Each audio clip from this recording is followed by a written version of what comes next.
this is on Google Drive, but I'm just gonna, can you guys see this Google Slides?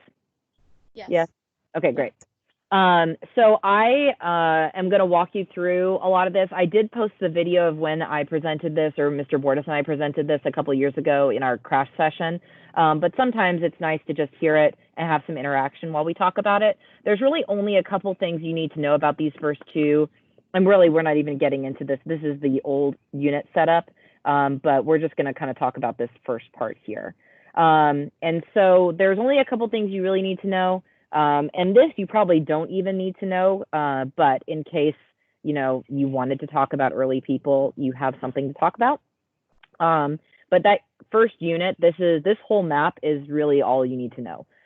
We have early people in the what becomes the United States, broken up by region, broken up by climate and environment, that people are shaped by the stuff that they are surrounded by, their culture, their religion, their settlement or not, permanent settlement or not, is shaped by the environment that they're in. So, you know, you have groups down here that are settled people. You have people here. Cahokia is right over here. And remember, Cahokia is the most densely populated place in North America at the time. Tenochtitlan will come along down here, but Cahokia is Mississippians. So they're all right here. And because of access to fresh water and the environment here, we have agriculture. Remember, we have the woodland people here because they make houses out of wood. And so they are settled people. We have fishing up here, but mainly agriculture down here. Then we've got hot environments here. And so people are like the Pueblos are living in like mud huts and stuff. And so they're all right here. We've got fishing and settled people in this region here, fishing up here. And then we've got nomadic and semi-nomadic people in this middle region here. So the Great Plains and then the Great Basin. Because there's not really a lot of agriculture, we have pastoral people. So they are moving with animals. They don't have horses yet. So they are hunting on foot. And so we have semi-nomadic people and nomadic people in this region here. The Great Basin is considered to be like its own region based on like a variation of climate. But the Great Plains is where we have most of like what we would consider to be this. When people imagine Indians, this is the people that they're thinking about. So like the Sioux, these are the people that we were, if you remember, we watched that scene from Dances with Wolves and Kevin Costner, and he's like with the Sioux and they're moving around and looking at the buffalo that have died, the buffalo runs, things like that. That's where we see the teepees, temporary living situations, moving along, following the animals, things like that. So that's all in this region here. The first people that get in contact with Europeans are up here. So these woodland people are the first, the Powhatan, actually right here, are going to be the first to make contact with Europeans when, like, in terms of the British settlement, right here. And then we know that the French are going to come in through here. So they're going to have contact with all these different kinds of people here. And getting fur and stuff like that. So that is just and you don't need to even know all that I just talked about, but just talking about people adapting to their environment, living different kinds of lives, using animals, the entirety of animals, having religious practices that involve animals and spiritualizing the, you know, all of nature, things like that. And then the other big thing from the time period is the Colombian Exchange. So remember 1492, Columbus sails the ocean blue. The Europeans come and ruin everything. That's, you know, we know that that's the theme of world history. But we know that Columbus comes into the Caribbean and Hispaniola, that's right here. So the Dominican Republic and Haiti is where he's going to find himself spreading smallpox blankets and things like that. And so once he establishes that there's stuff over here, remember he calls them Indians because he thinks that he has found a waterway westward to touch India or the Spice Islands. But then he's like, oh, that's weird. This is not really that same thing. But he then spreads curiosity of other Europeans. Remember, Columbus also sails under the flag of Spain because they're the only ones that are willing to fund his exploration. So the Spanish are the first to make contact with the West. who are the first Europeans to explore, period? The Portuguese? Yes. So the Portuguese, remember, here's the Iberian Peninsula. Portuguese are right here. They're going to go to Africa first.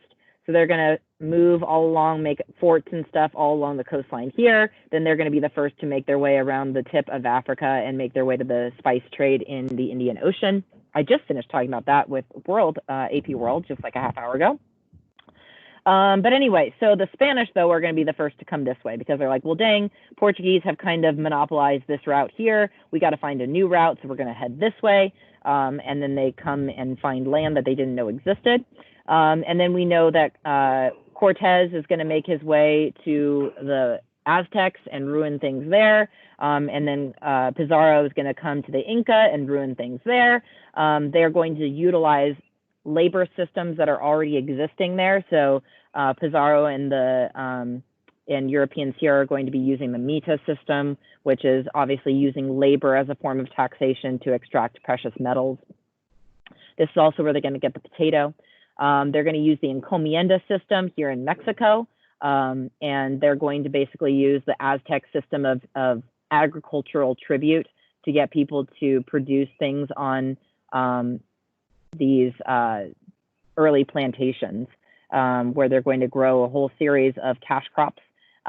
We know that in the Caribbean, sugar is the main thing, as well as in Brazil down here, where the Portuguese are going to rule. The Treaty of Tordesillas is going to get Spain and Portugal to not fight each other over control of the New World.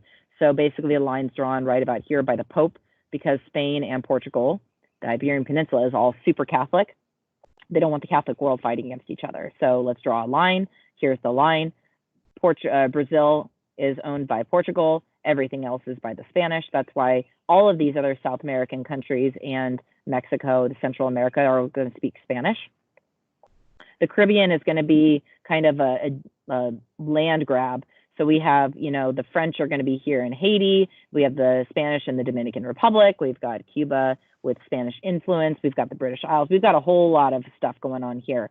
But sugar is going to be kind of the first major cash crop that's the name of the game for Europeans. And that's going to come from Africa. So sugar, your sugar cane, is going to come over from Africa, and they'll plant it here. Because again, if you look at the same kind of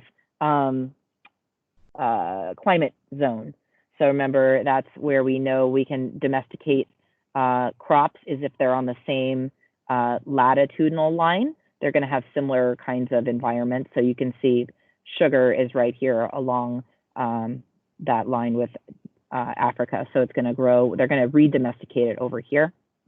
They're going to domesticate it down here. Portugal is, or Brazil is going to be the #1 importer of slaves, as well as the Caribbean and Haiti. They're going to import a ton of slaves for sugar cultivation. But you can see all kinds of stuff that the Europeans are going to bring with them. Again, we talked about livestock. That's going to majorly change the landscape of North America. It's going to change a whole lot of culture of North America, because now we've got livestock are going to be eating everything. So they're going to eat away a lot of native crops and things like that. So the environment will physically change, but then it is going to culturally change because of the horse. We know that once native people get a hold of the horse, they're going to be a lot more effective in terms of their hunting strategies. That's going to create the extinction or the eating away of species of animals that they are going to hunt. And also change the diet in terms of now they're going to have livestock to do agriculture with. Remember, what is the only domesticated animal that is in the West?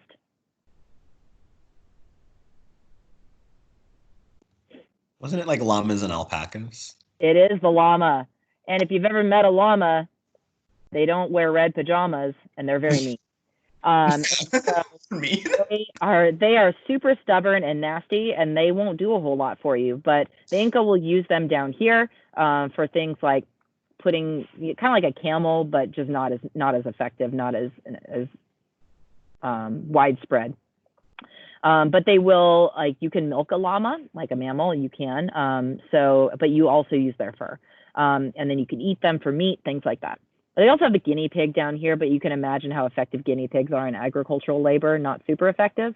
And so we don't have any domesticated animals here. That's why we don't have also things like the wheel in the Maya, the Aztecs, the Inca. They're doing all this stuff without the wheel.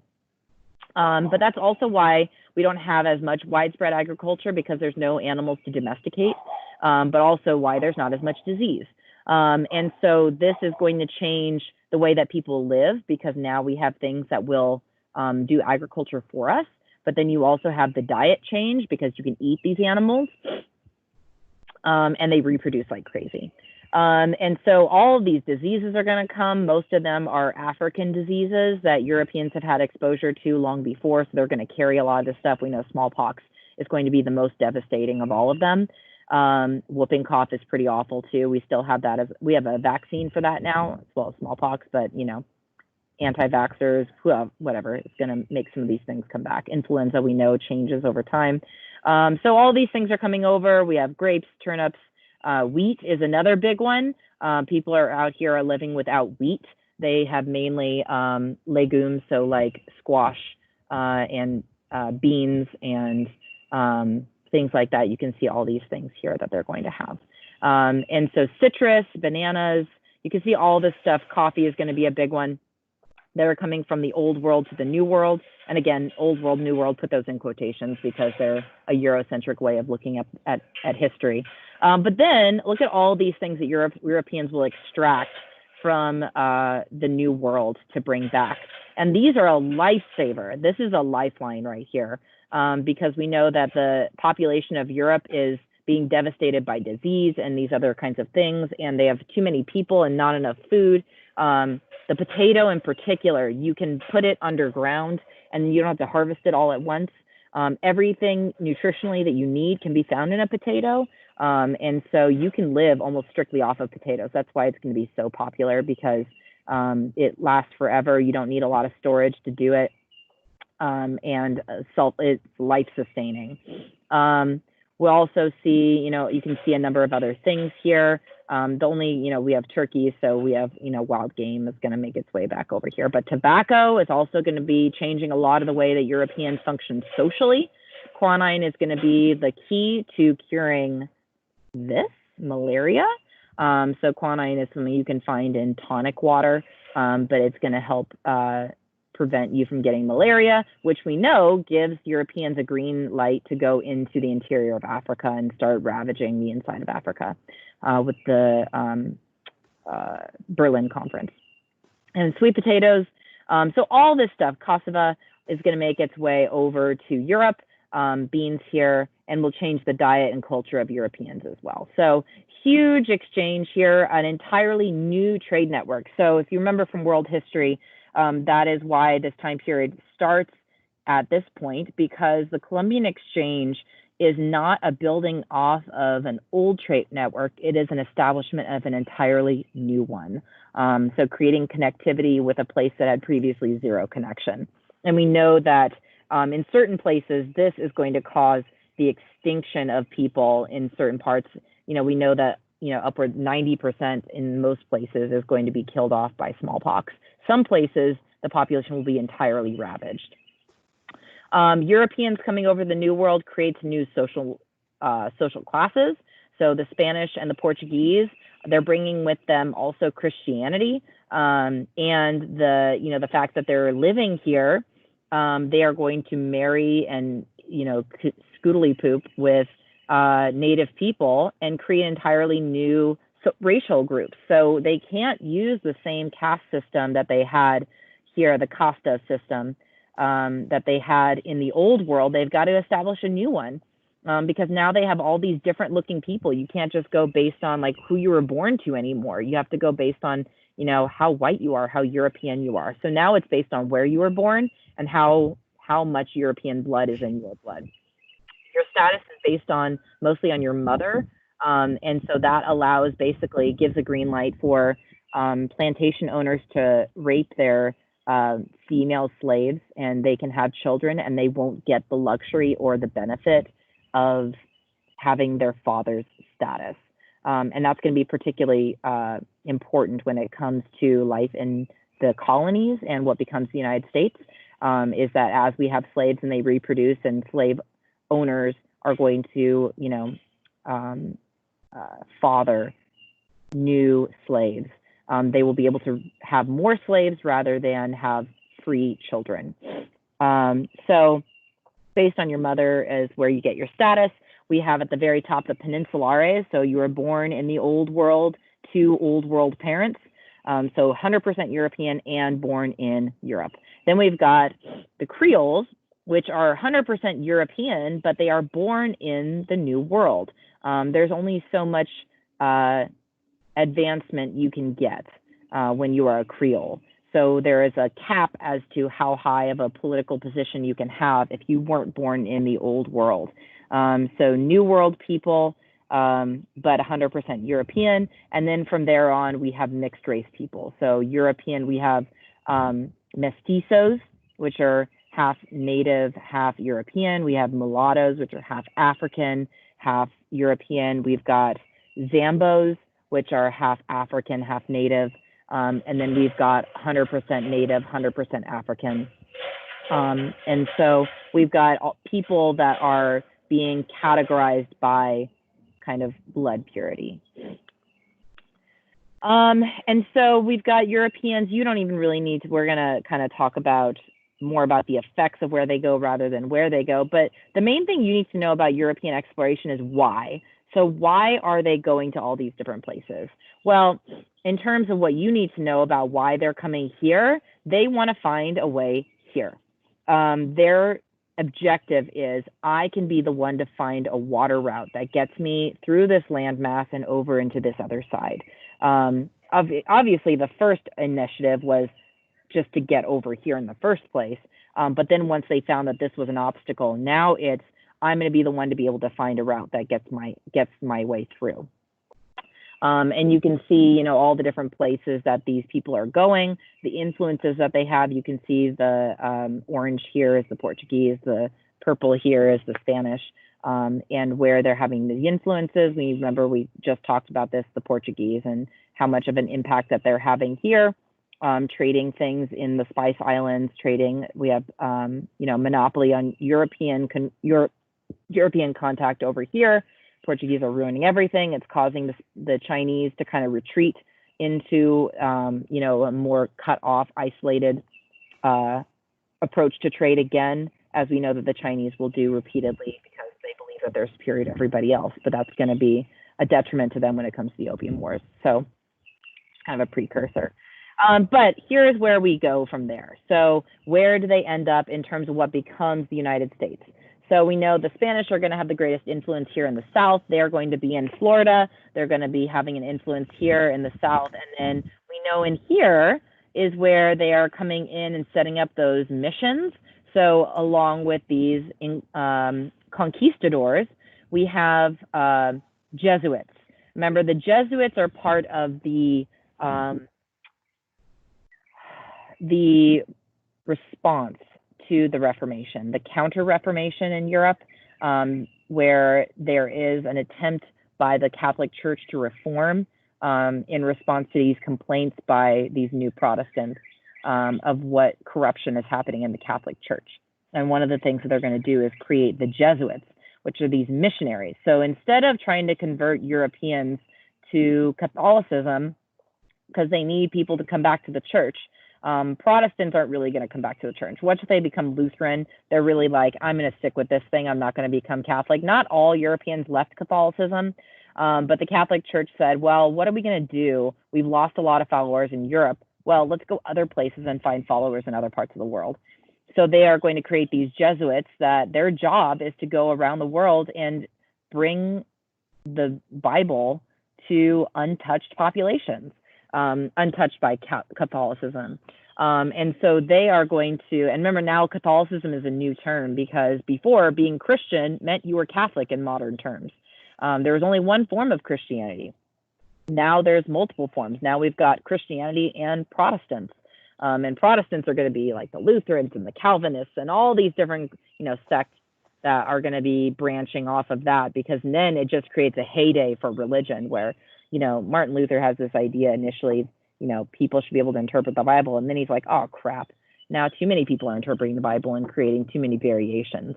The democratization of religion was not his initial objective, and he believes it gets out of hand. Oh dear, Jojo. Okay.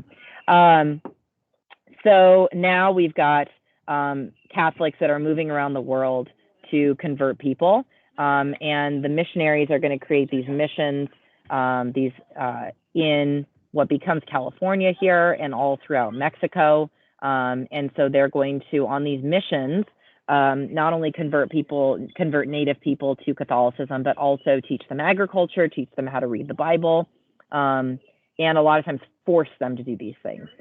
There will be revolts, there will be backlash, but obviously Europeans also bring guns with them, and disease. And so there's not a whole lot that native people unfortunately can do. So that's what's going on down here, and they're moving their way in. We've got the French that come in through the river system here, and they are going to establish themselves all along the Mississippi River and all in this area here. They are going to be super spread out. So while the Spanish are here establishing missions, establishing plantations, basically living here, the French are not looking to do that. They just want to trade. They want fur. And so they're coming in and creating these forts. They're bringing religion with them also, but they're not spending a whole lot of time here. Like, they're not intermingling in terms of marrying native people. The Spanish are canoodling, so we have mixed race people down here. But the French are coming in and just setting up these forts to exchange. Native people have a pretty good, like, relatively speaking, relationship with the French, because they don't want to stay and they don't want to inhabit their land. They just want to trade stuff. And so they're trading guns for furs and other kinds of things all throughout this region here. So this is all French territory. We know that, especially up here in Canada, this whole region is French. Late to the game, we've got all these different groups that are coming in. The Dutch are going to be coming into what becomes New York. They don't like to spread a whole lot of religion. They're here for commercial reasons. The Dutch are going to be up here too. And then the English are going to come in, and they're going to bring the minivan, all of, like, everybody. Swedish, small little groups of Swedes are coming in here. But the main thing, obviously, we know is that the English are coming in mainly up here. Here's where we've got, Roanoke, Jamestown, the first attempts at settlement, and they're going to come down here. But the biggest thing is they're coming here to live, which is different from these people. Not entirely different from these people, but mainly still the Spanish are sending men to establish these plantations, these encomiendas, and then the English are bringing all kinds of people, lots of diversity of occupation.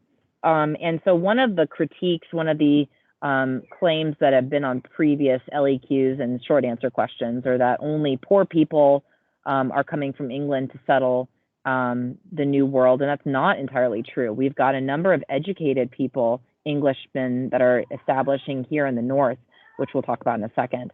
And we've got wealthy landowners that are coming here to establish plantations in the South.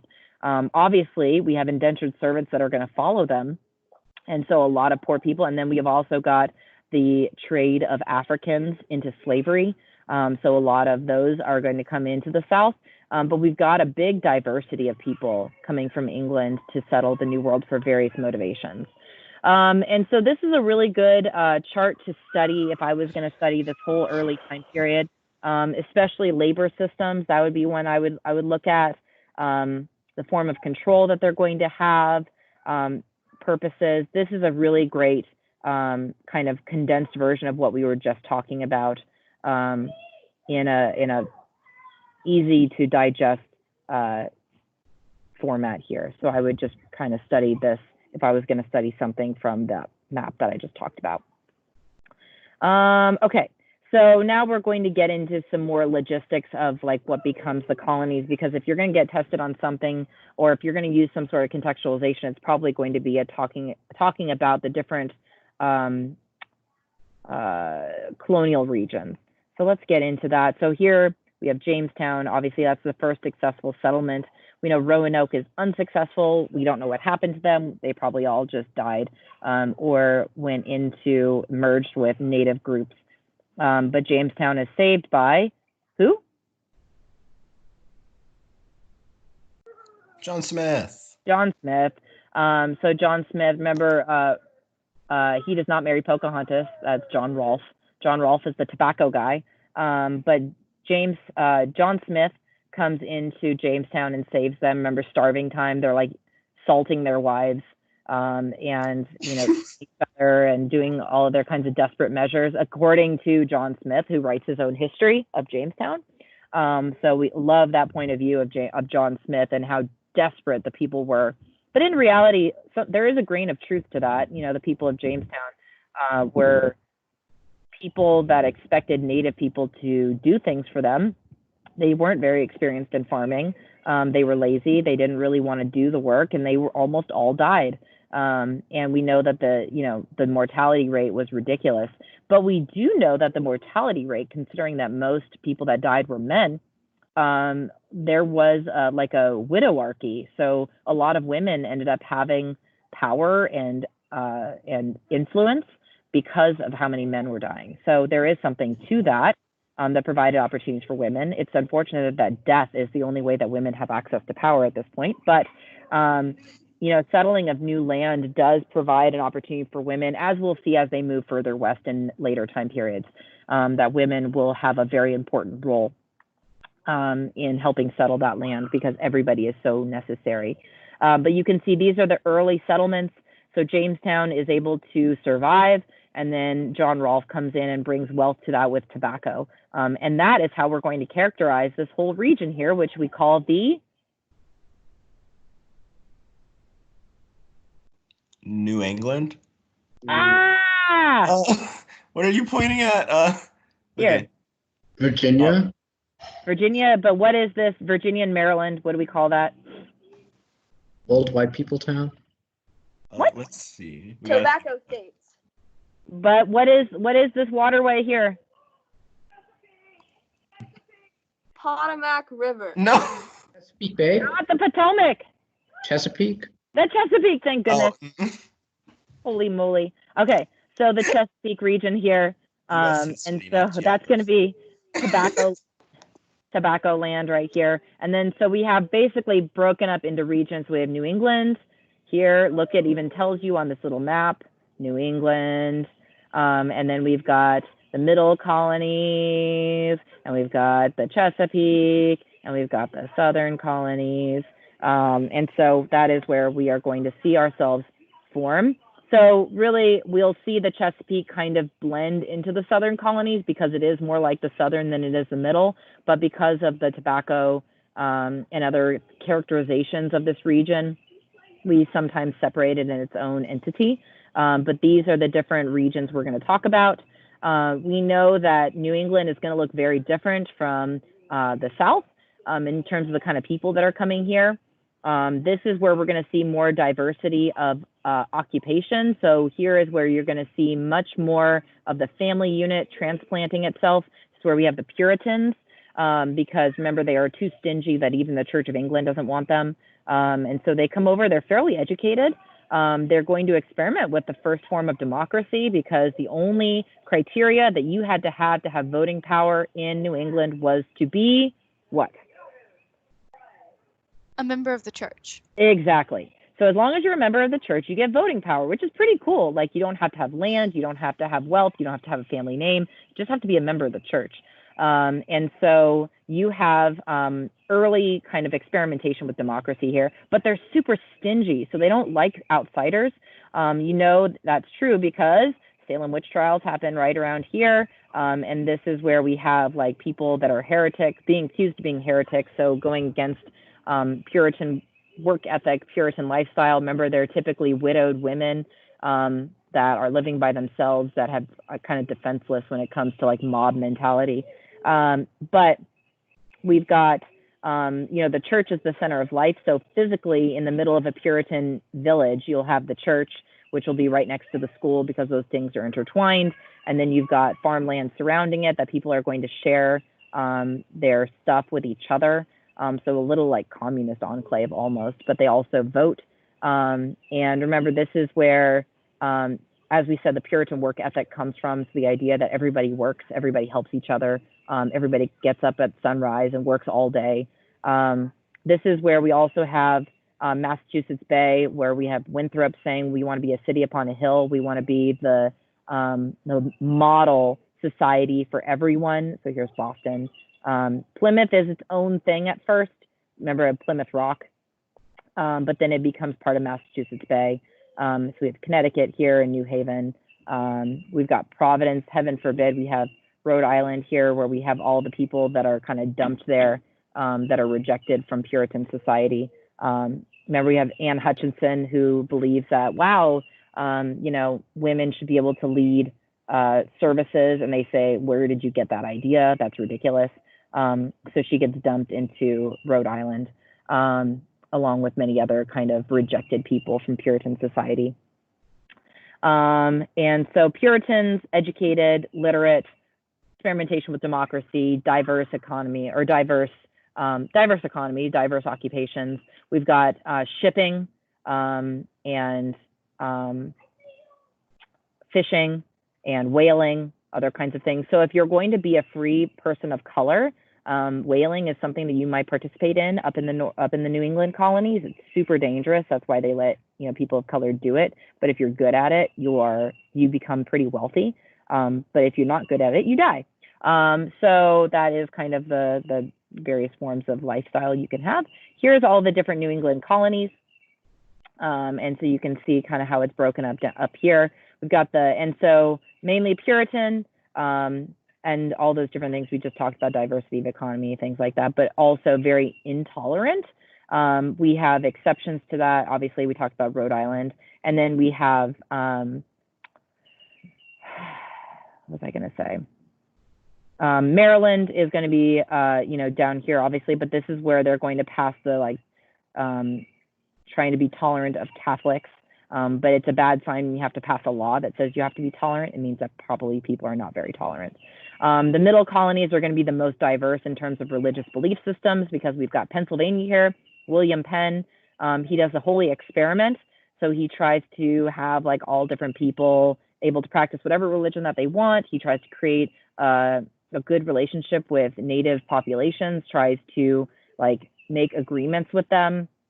So and he's a Quaker, remember, this is where the Quakers are. And so they're super nonviolent people, tolerant people. New York has a whole cluster of different kinds of people because of their port. So remember, the Dutch are going to settle. So a vibrant kind of marketplace. So it's a little bit like New England in terms of the shipping and diversity of economy or diversity of occupation, but lots of different kinds of people there. And, you know, obviously getting into these bordering on the southern colonies, agriculture, yeoman farmers, people that are there to have subsistence farming, not commercial farming. So we don't have cash crops in the middle colonies.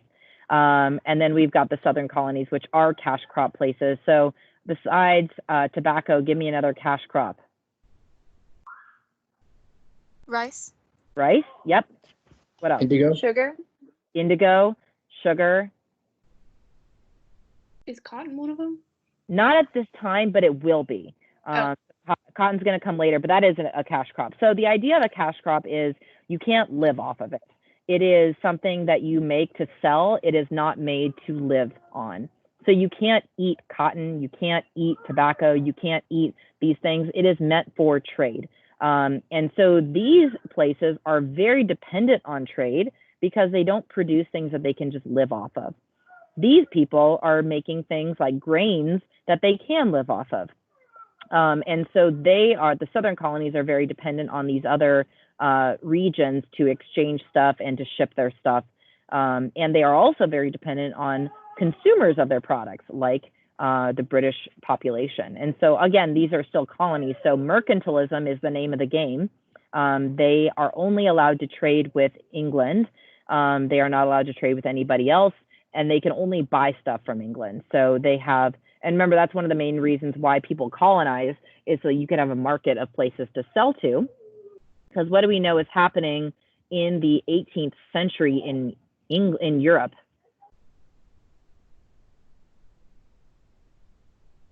'18th century, so 1700s. What revolution is happening in England? Are they going through the first industrial revolution already then? It is, yes. The mid-18th century is the first industrial revolution. And when you have industrial products, you need raw materials, but you also need a market of people to sell stuff to. And so we've got the establishment, before the Industrial Revolution even happens, we have the establishment of triangular trade. So stuff traded from the old world, or old world to the new world. So we have, trade between Europe, Africa, and the Western hemisphere. So that triangular trade. We have manufactured items that go from England to Africa, like guns. Guns are exchanged for Africans to be made into slaves. Slaves are then brought, or Africans are brought as slaves to the Western Hemisphere. Western Hemisphere creates raw materials that are necessary to manufacture. And so that is the triangular trade that is established between the Old World and the colonies of the New World. So, like I said, if I were to study something, here is a really nice chart that I would use to review these different parts of the colonies. If you're going to be using something as contextualization for the AP exam, for the DBQ, this is it. You're going to be using this as context if the DBQ comes from Unit 3 or the American Revolution, that time period, early establishment. This is the establishment of different cultural groups coming out of early America. Will you post that as like a separate post on Google Classroom? Say it again, Ben. Will you post like these documents as like a separate post on Google Classroom? I can, but this chart, I have this whole PowerPoint that I'm using. It's in your Google Drive. Okay, thank you. So if there's a folder called review materials, and it's like APUSH, I think it's like APUSH all. And so it has this in there, but I'll try to post this separately as well if I can remember to do that. So you have all the different colonies listed, and we actually filled this out together. If you recall way back when, we did this all together. So here it gives you some early people, the religions that they're practicing. This is really important. So the form of the economy, what they're doing, what purpose they served for Europeans. Why did the British establish that region, or the, what's going on there? And then, I don't know, I can't get this to move, so I can't get you to see that last one, but the kinds of people that are settling there. But this is something that I would definitely study to refresh your memory about the early, like the different regions of colonies. And this gets into the next time period, so I don't want to get into that too much yet. But what is life like for colonists at that time? So what is salutary neglect? Do you guys remember what that term means?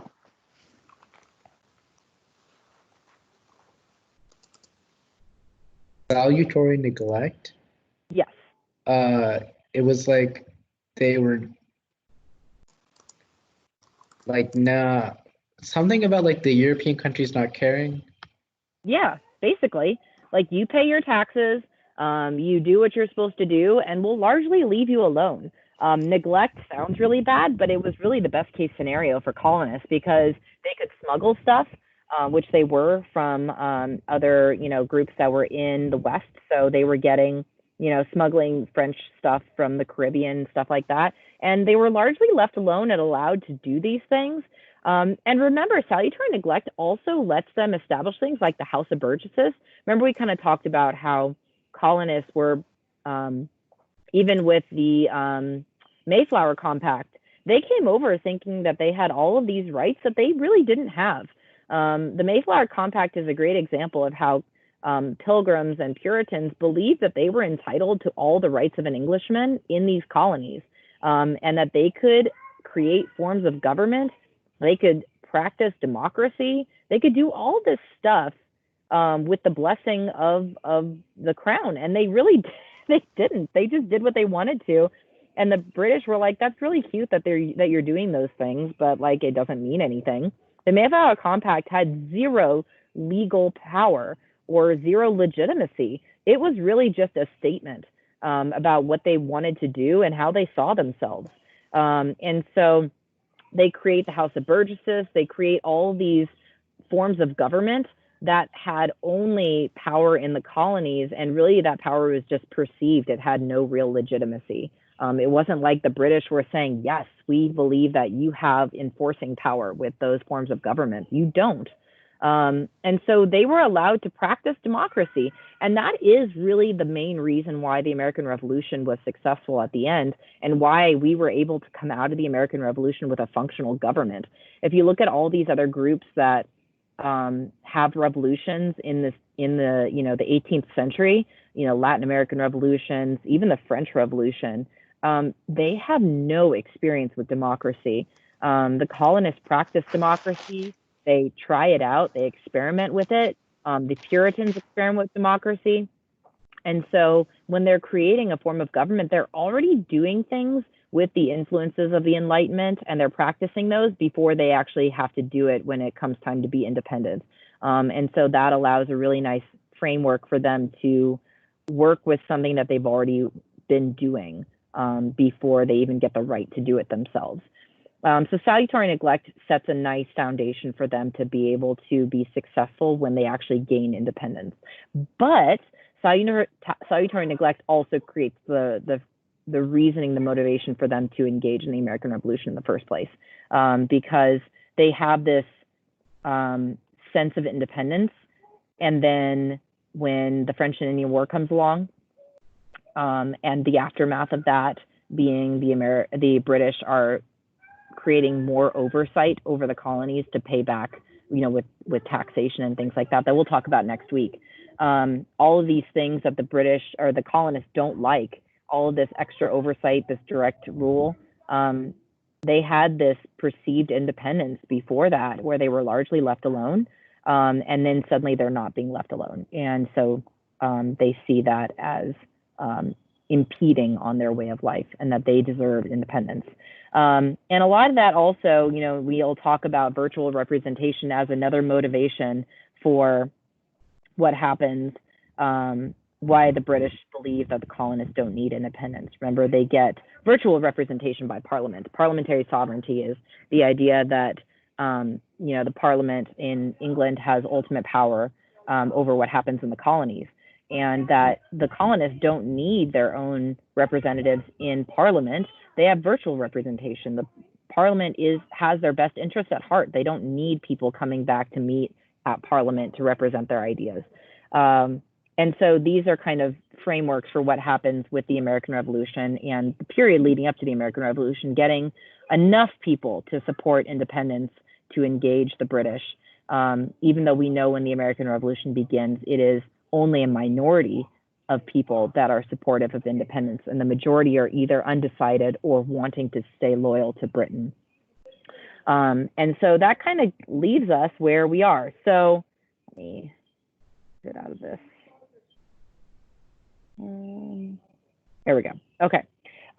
So if we're looking at kind of the time period, the early period, 1492 to 1600 is the period right before Jamestown. Jamestown, do you remember what year Jamestown happens? Was it 1607? Yay, 1607. So when we leave off this time period at 1600, we do that intentionally because we want to have it just embody Roanoke and failed settlement of the British in the New World. So this early period is early people and early exploration, that period, and Colombian Exchange. Then we have 1600 to 1754. So that is Jamestown all the way up to the eve of the French and Indian War. So those are the two bookmarks that kind of lay the framework for that time period. And so if you look at, let's see, the sheet that I posted, let me share my screen again. So here is that chart that I told you to print out and keep with you, so you can study from it. Here is what we kind of just talked about. So early people, Colombian Exchange, goals of these different groups, wars with Europeans, so attempts by the native people to keep Europeans from encroaching on their land, which is largely unsuccessful. Oh yeah, the First Great Awakening we didn't really talk about so much, but this is kind of getting into where we're leaving off because that gets into the next time period. But the First Great Awakening, remember, is people start leaving the Puritan faith because it's so stingy. Do you guys remember binding. We talked about binding. That was a very old Puritan practice of like, you would send your daughter, if they were getting married off to somebody, you would send them to live with their new in-laws to learn kind of what they were going to be doing. And since like you didn't have like a big house that you could separate them, you would basically sleep with your future husband, but you want to stay pure. And so every night for the girl, they would sew you into like a sleeping bag. And so they would bind you, so you would sleep like all bound together so that you wouldn't hanky-panky with your future husband in the middle of the night. But they didn't have enough rooms to like separate you. So that's, again, stingy Puritan practice. But we've got kind of the new awakening of religion, where, you know, we have those revivals. You're out in the backwoods, the backcountry, trying to bring people back to religion. Sinners in the Hands of an Angry God. Remember, we listened to part of that where it's like you're the spider dangling above a fiery pit of hell. Remember, we did like how many times John Edwards said hell in his, or made some reference to hell. It's like 50 million times he talks about hell, because you are all bound for hell, and God is the only one that can save you, and he's not going to, because you're all evil and you're terrible. But it is bringing like an emotional sense, an emotional appeal, which is really something Puritans did not have. You were upright, you were stingy, you sat, even in church, in Puritan church, men would sit on one side, women would sit on the other. It was an unfeeling, very logistical practice of religion, but now there's like an emotional need to do the right thing. And so the First Great Awakening is further democratizing, Christianity again, trying to bring people back to religion, trying to bring an emotional appeal to religion, trying to bring backcountry people to religion. And so that's part of that awakening. And then we're going to get into period 3 here next week, starting with the French and Indian War. So that's pretty much it. That's that whole early time period, to give you some context about what we're going to talk about next week and what you're going to be doing. So this upcoming week, your assignments are here, era 3 and 4. So here, French and Indian War up through the creation of the new nation. So the end of John Adams, so the second presidency. You're going to go through 2 presidencies in this early period, and then Jefferson all the way up to the eve of the Civil War is what we're going to talk about. So we have a lot to discuss next week. So while this session might be a little bit shorter, next week's session is going to be super hefty. But I would definitely print this and have it with you if you want to. This is what I was just using. This is what that PowerPoint is, and it's in the drive, and you can flip through this. And this is what I use also in that review video I posted on Google Classroom with the recording on it on YouTube. It's that same PowerPoint, and it goes on forever and ever, you can see. And that's pretty much it. That early time period is pretty easy, but it's just some context for you to set the scene for what's going to happen in the next period. So what are your questions? What are your questions about this early period, or questions about really anything?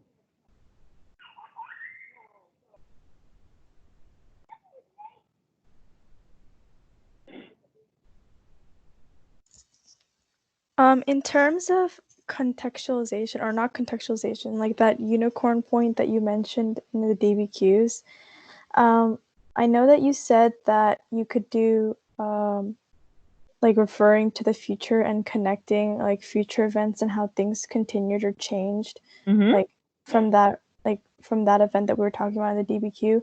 Yeah. But is it possible that like you could mention things from the past and how it continued and changed, or would that just be like contextualization? No, absolutely. So contextualization I consider to be, so that if I'm thinking about like the first paragraph, I would make sure that you don't do too much there. And so to get the contextualization point on the DBQ, I would say, tell me what happened leading up to that topic.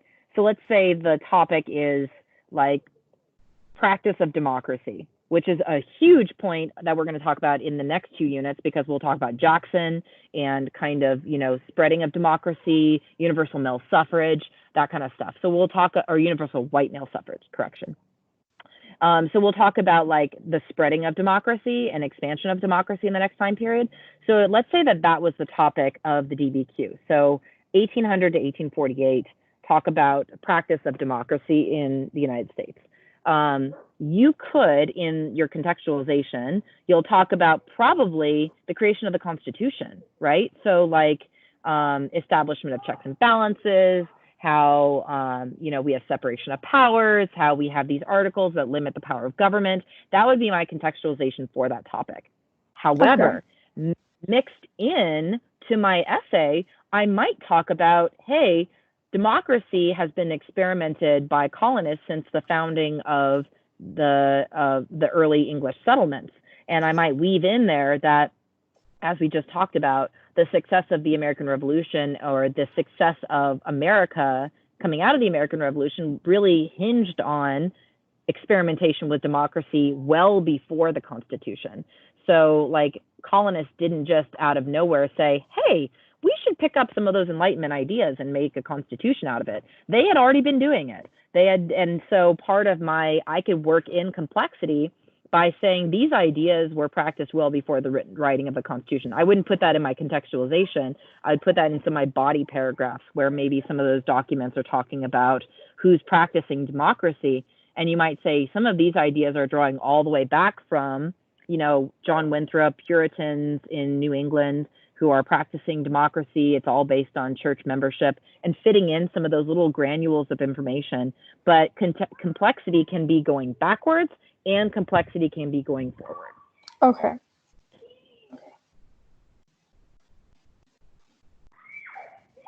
That's a good question. Thanks, Sydney. What are some other questions?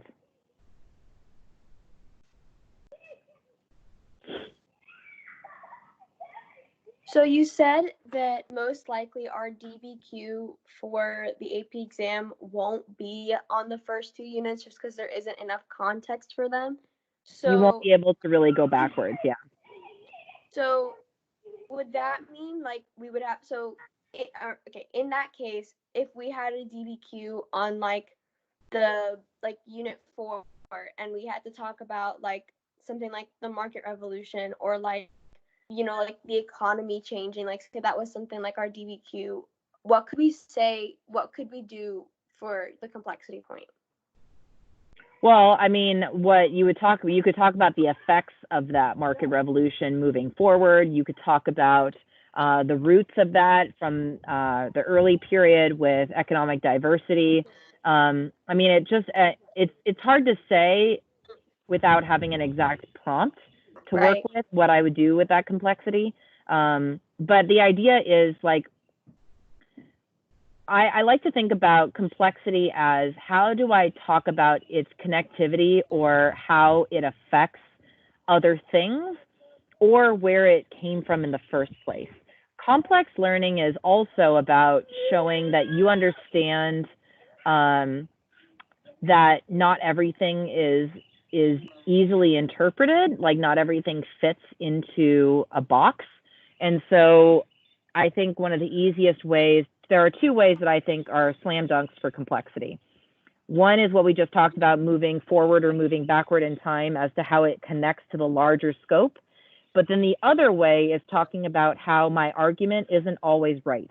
And so saying, because most likely your DBQ is going to be a to what extent question. How much? How much is this true?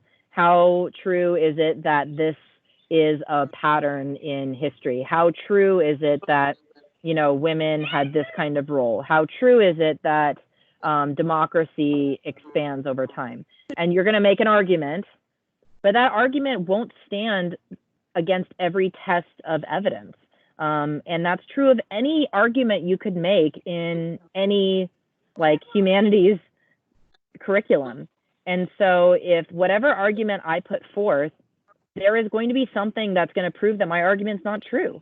And what I can do as a student is to say, I recognize that my argument doesn't stand up against every piece of evidence. And here's a piece of evidence that contradicts my argument.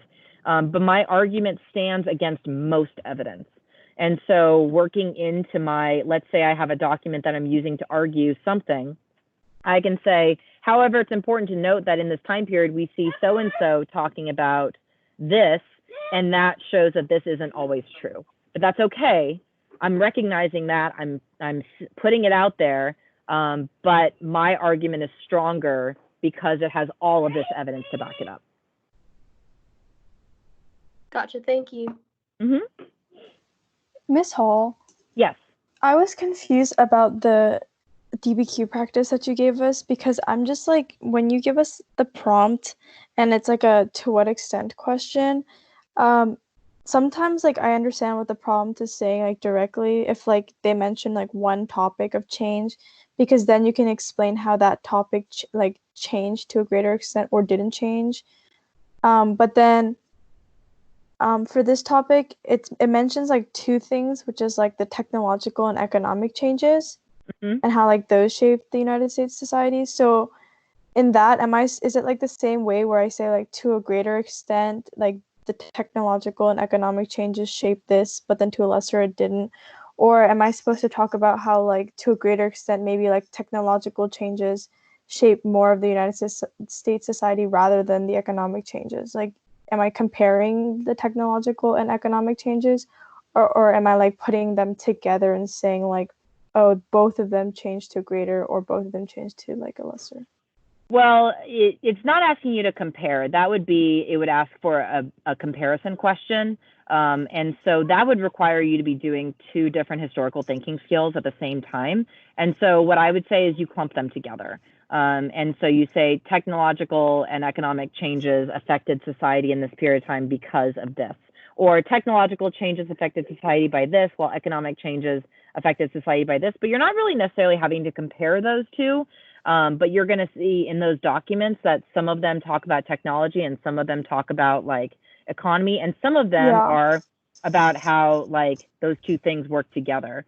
And so what I would say is the bigger question is to what extent is society changed by these kind of by advancements in technology, and you know, that, because obviously like the internet is really one of the biggest things. So how does the internet, which is a technological format, but it also is a platform for economic activity, right? The internet becomes not only where you find information, but where you can buy things, where you can exchange things, where you can spread intellectual ideas. So it is a format for a lot of different things. So I would say that in my purview, they will only ask you to do one historical thinking skill. And that historical thinking skill in this DBQ, and that one in particular, is change. So it's change over time. Okay, so it's more like continuity and change over time rather than like comparing and contrasting. Correct. And so what I would say is you would say to a greater extent it changed society by doing this, and to a lesser extent it was not a dramatic change because this is the stuff that continued. You don't even have to put the continuity in the thesis. That can be your complexity, because you talk about, like in one of your body paragraphs, see how this is like the documents show us that this is changing. However, it's important to note that throughout this time period and from the time period before, this idea is remaining the same. And that's like a challenge to the evidence that's in the DBQ. Okay, I was also like confused about like the outside paragraph, because we're only given like 5 documents. Mm-hmm. So like in context with the outside paragraph, like does that mean that we'd be given, I guess, like more flexibility on like, I guess, what we talk about in the outside paragraph? Just I don't know. For some reason, I feel like since there's less documents provided, it would just kind of be harder to have like an outside paragraph. But like, is that what we would still do with the 2 body paragraphs and then 1 outside paragraph? Yeah, I would follow the same format, because again, you don't want the reader to interpret your outside information as historical context. and put it in like a different category of grading. So I would still keep my outside evidence in a separate paragraph. But now that you have fewer documents, you actually have more up for grabs, because if you have more documents, then there's more things that they can include that you might have wanted to bring up on your own. Yeah. And so, if there's, normally there would be the 6th paragraph that talks about, I don't know, what might be something, technology and the economy, like online marketplaces or like Bitcoin or whatever it might be. And so now you can bring into the game, technology continues to impact the economy, and by influencing like the lesser use of paper money. Like now technology has impacted the economy so much that people mostly do like digital financial exchange. And here's some examples of what that looks like. And this has changed the way that society functions, because, during the pandemic, before you had to go and purchase all your things face to face, and this pandemic would, have to spread even more because you couldn't survive without having these face to face exchanges. But now we have all of these electronic platforms where you can purchase things from your home and get everything that you need, and, stuff like that. So there is, that's outside knowledge that, where you talk about other ways that that technology has changed the way that we live. Okay. Miss Hall. Yes. I'm going back to like the Unit 1, Unit 2. I have a question on that specifically. Sure. I'm looking at the periods reference chart, and I'm seeing how the Spanish, French, and English colonizers all had like different goals when it came to coming to the New World. Did they have any similar goals? Like, was there anything similar between all, like, why they wanted to come to the West? God, gold, glory. All of them want those things. So all of them, to some extent, are going to come here with religious purpose, or wanting to spread religion, or having some religious influence in terms of like, what becomes manifest destiny is really just old school believing that God has blessed white people to take over the world. And so God, gold, we want to have wealth, whether that's from finding raw materials, or that's finding people to sell stuff to, or that's creating new trade networks, or whatever it might be. And then glory, you want to be the first one to discover something. You want to be the one that has your name in history books. You want to be the one that, is known for doing this, that, the other thing. So I would say, above all else, God, gold, and glory dictates all European exploration of the Western Hemisphere, and really the entire world.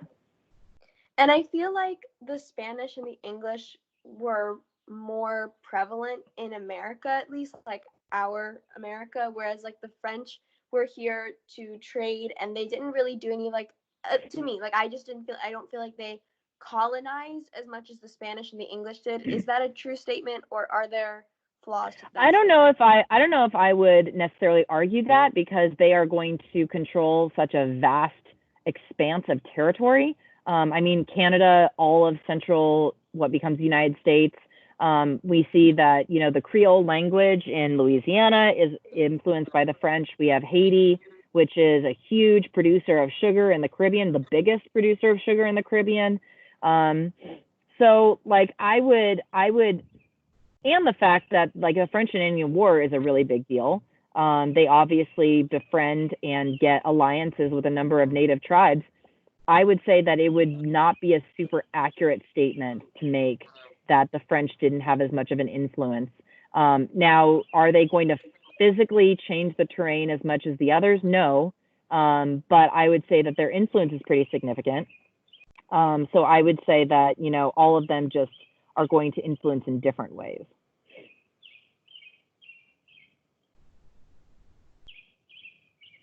And obviously Quebec is still, speaks French.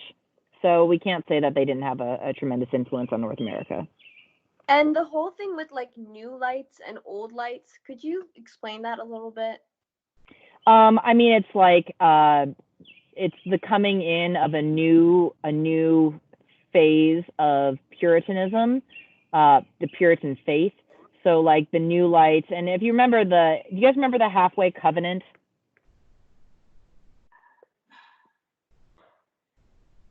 No, not really. Sort of. So like the standard for being a member of the church and being a Puritan, like the bar is lowered. So like you don't have to have as much dedication. You don't have to have as much like bloodline association. You don't have to have as much dedication to the church as you once did. And so you don't like they're losing people because the Puritans are so stingy. Their expectations are unreasonable. Their lifestyle, it's like if you ever seen the movie Footloose, like there is no dancing allowed here.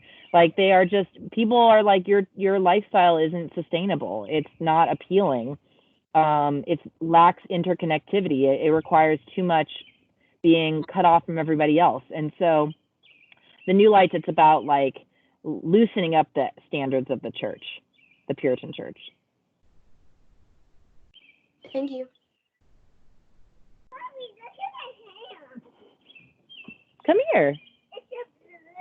It is blue. Oh, a balloon. Come here. Can we see him? Can we see him? Yeah, my kids want to see your balloon. Hi there. Oh my God, that's so adorable. You do have a hand. I hope that rubber band doesn't cut off circulation to your hand. And your hand will be blue. Hi, I'm a horse. Oh, no. Do you see her trolls? She's a troll today. I wish it. What are your guys' other questions?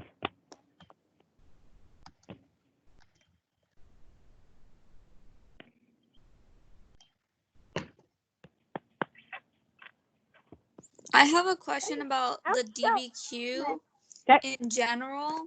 Yep. So when we have a document that's like a little bit different than the other ones, that you can tell it's not like directly related, but it also doesn't really contradict anything. So I wouldn't know where to place it. What would we do in that situation? So the good thing is that, remember, there is one document you don't have to include in order for it to be, like, for you to get all the points for using it. But there is something about that document that they want you to be challenged by. So if we always call it the dark horse document, where you're like, what does this have to do with anything? And most likely the secret is going to be in the author.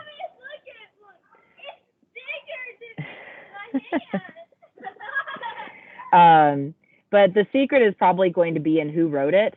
And probably the point is that it's usually either there's something about it that's contrary or something about it that's weird. Like there's like that person has no right to talk about that topic, or like that has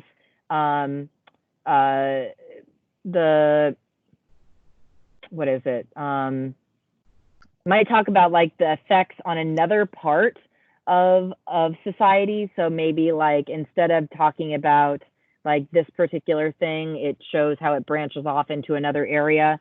And so usually these documents, they do have a purpose, but that's going to be the dividing factor if you can find a way to tie that document in.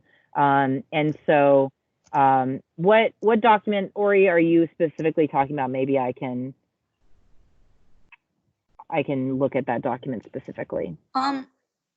There was one specifically in the women DBQ. I forgot what it was. Maybe it was like what I had in my thesis was about like job discrimination, and then I had one about how there were these different movements that were like kind of pushing women to also have their own movement. But then there was a document about like education, so that wouldn't have really went with any of my paragraphs. So it was like just a law that was about education, I think. Let's see which one that one is.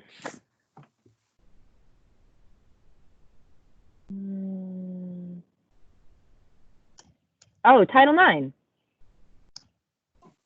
Right? Yeah. Okay. Well, Title IX is a big deal because Title IX says that women's activities need to be equally funded as men's activities. And Title IX is the basis for like, if you're a coach at Cambridge or like anywhere in the United States, you have to report how many boys and girls you have in each of your respective sports. And you also have to report that you have the same number of female sports as you do male sports. That's why like we only have like football is technically like a men's sport, but volleyball is only like a women's sport at our school. And then like cheerleading is like a women's sport at our school, but then we've got, so like you have to like balance out the number of sports. Wrestling is like a men's sport, so you have to like balance out how many opportunities you have for men and women to engage in activities. And so that is, if we're thinking about, so explain the causes of the rise of the women's movement. And so this, if you're talking about like this law is passed in the 70s, that means that one of the causes is that women didn't have equal opportunities to participate in activities in an educational setting. And that causes women to mobilize, to demand more rights so that they can be more like prepared to meet the needs of the workforce, because if they're not getting equal opportunities in schools, how can they participate in training necessary to get those jobs? Like even if there's a law that says they're allowed to have those jobs, if schools aren't required to allow them to participate in activities that allow them to be qualified for those jobs, then there's no way that they can get them. And so creating structural requirements that schools, educational systems have to allow women to participate so that they can take part in other aspects of society that had previously not been open to them. So it's not an effect of the women's rights movement, it's a cause? Well, this is, if I were to use this document, because given the time period of the prompt, causes of the women's rights movement in the period 1940 to 1975, what I would say is, well, then if this is at the end of that time period, this isn't really a cause, this is like an outcome. So this is something that women were able to achieve, but that means that what was the problem? What was this trying to address? You know what I'm saying? So I'm just kind of looking at the time period of the prompt, and if it's talking about like causes of the women's movement in that time period, obviously this is a piece of legislation that is trying to address one of those problems. So what was the cause of that problem? And a lot of it actually even goes back to like wartime efforts and the New Deal, and where women are not able to take advantage of these New Deal opportunities to get job training and things like that. And after World War II, women aren't really open to the GI Bill. They're not really getting any of the benefits that men are from the war. And so parts of society are cut off for women. So I kind of have to put this in a larger historical context. Okay, thank you. Sure. Oh, we're losing people. We're down to a minuscule number. Go ahead. This is a weird question, but I have been thinking about this for the entirety of this video. Uh-oh. Why is the Chesapeake called the Chesapeake? That's the Chesapeake Bay? Yeah, why? Like, why was that name given to the Chesapeake Bay? Was there someone whose last name was Chesapeake and he was like, let's name this after me? Like, why?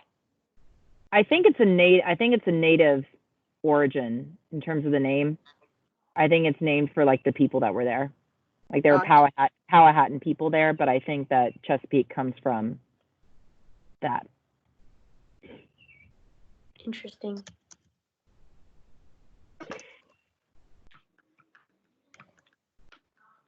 What? Do you guys have any other questions? For this week, Yep. our stuff we have to turn into is the practice exam on AP Classroom and the graphic organizer, right? Yep, that's it. Okay. Meaning the stuff that's assigned today that's due next week. Yes. Right. So that'll basically be the format for the next couple weeks. So I'm going to keep it super simple, super straightforward, because I want to give you time to go through some of those videos and refresh your memory on these topics. I want to give you time to look at the DBQ. And so the next 2 weeks are going to be practice exam, DBQ from that time period, practice exam, DBQ from that time period. And so just to give you some extra practice with different kinds of questions that you might see.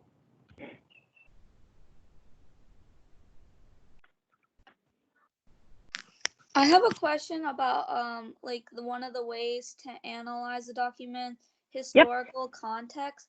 Do we look more into like the specific date, like the year, or more of the like? Yes. That okay. Yes. Yeah, because the contextualization is like a little bit bigger picture. So imagine like I am situating the prompt. So where is this prompt coming from? Like, why are we talking about this prompt in this time period? Like, what is the last episode? So what did the last episode say about expansion of democracy? For this prompt, or for this one that you're doing for this week, it's about American foreign policy. And so it starts with really Washington. And so what you would want to talk about is how did America or even the colonies deal with foreign powers leading up to this time? So I want to talk about that, setting the scene for that topic. But for historical context for a document, I want to talk about what is influencing that author right then. Like what is happening around them that forces them to sit down and write that particular document. So it wouldn't just be the Enlightenment.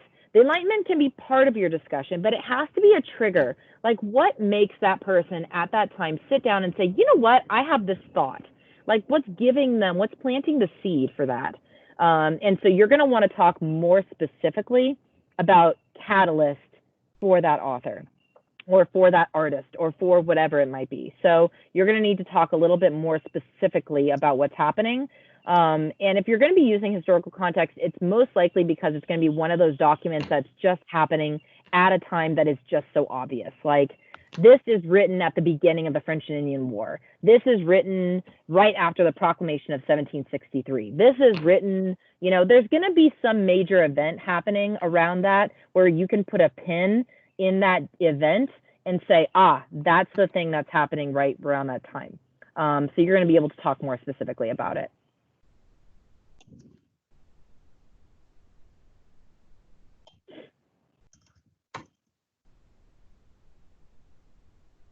Anything else? Oh, we lost more people. I mean, that was a really extensive review, so I think we covered like basically everything, right? I mean, like as much as you can in like 2 hours, right? I don't want to talk for 2 hours. But anyway, I've been on mute the whole time. I haven't gotten to say hello. Oh, hi Rachel. Hi. I did get your email, by the way. Oh, okay. I was kind of out of commission yesterday, so I couldn't deal with it, but it's on my agenda today. All right, cool. I just wanted to make sure. I realized I forgot to email you and remind you that I did the thing. So. No, you didn't need to do that. So I just haven't right. had a chance to go in and get the grade, so I will. Thank you. Yeah. Well, I guess if that's it, then I will close out for today and let you guys get on. I can't believe physics is having a meeting today. It's not their day. But that's okay. But let me know if you want to meet up in the midst of the week. I'd be happy to jump on a call and talk to you guys about the DBQ or about whatever questions you have. I'm going to post another video about a sample essay and what gets a 10 on this new rubric. Obviously, it's the same concept, but it's just a different point value. So I'll post that you guys can look at this week and get an idea about what that would look like. But other than that, pretty simple this week. I don't want to overwhelm you. You have enough going on. And I want to make sure that you can be motivated to just do enough. So I know motivation's hard to come by these days. It's still confusing to me how we're supposed to write an entire essay in like less than 40 minutes, basically. No, well, I mean, if you talk about like the reading incorporated with that too.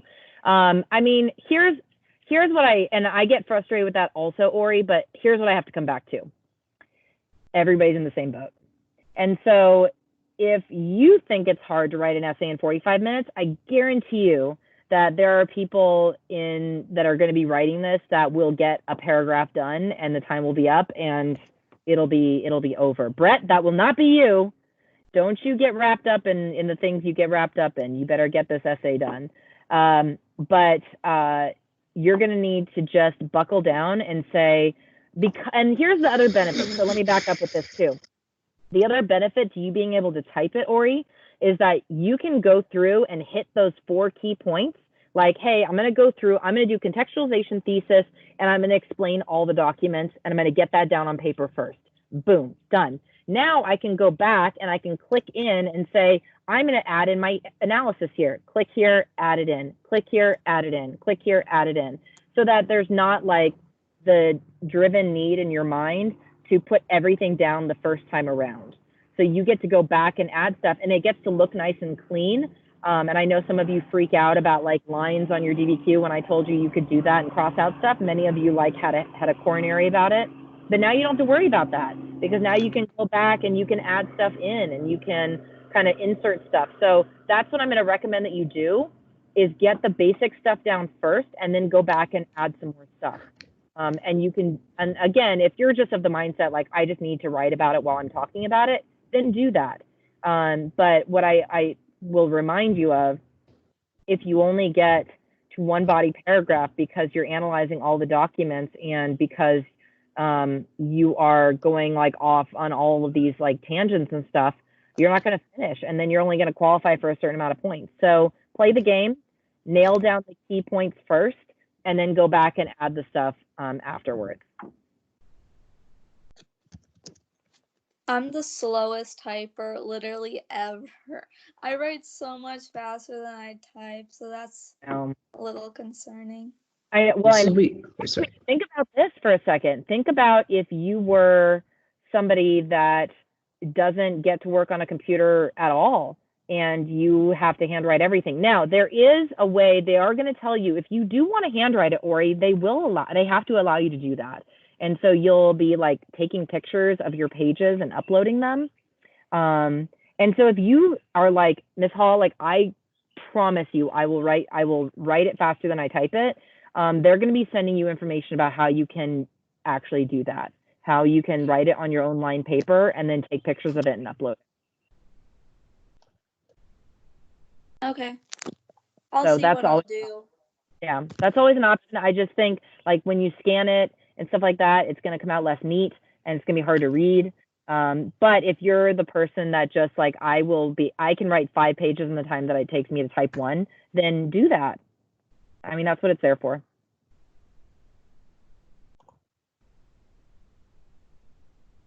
Anybody else have any other questions? I'm good. I might just sign off actually now because like that's the end essentially, right? What? Like, if I don't want to like keep you too long, but I had like questions about like the most recent unit, but I'll just save that for like. Never mind. It's fine. You want to just ask now? I'm here, and everybody can. I mean, if you're not interested, people can just leave. No, it's fine. I'm actually good. Are you sure? Then you can ask. You can ask me. That's what I'm not like embarrassed about it or anything. I'm like I think I'm good. Like, actually, don't worry. Okay. Well, if you want to ask those questions, then just post them on that. Like, I have a question, and then I can talk about it on Wednesday. Yes, ma'am. Thank you so much for everything. Yeah, my pleasure. All right, guys. Have a good day. Have a good weekend. And I'll see you next week. If you want to get on before then, just let me know. Okay. Okay. Thank you. Ms. Hall. Bye. Have a great weekend. Bye. Bye.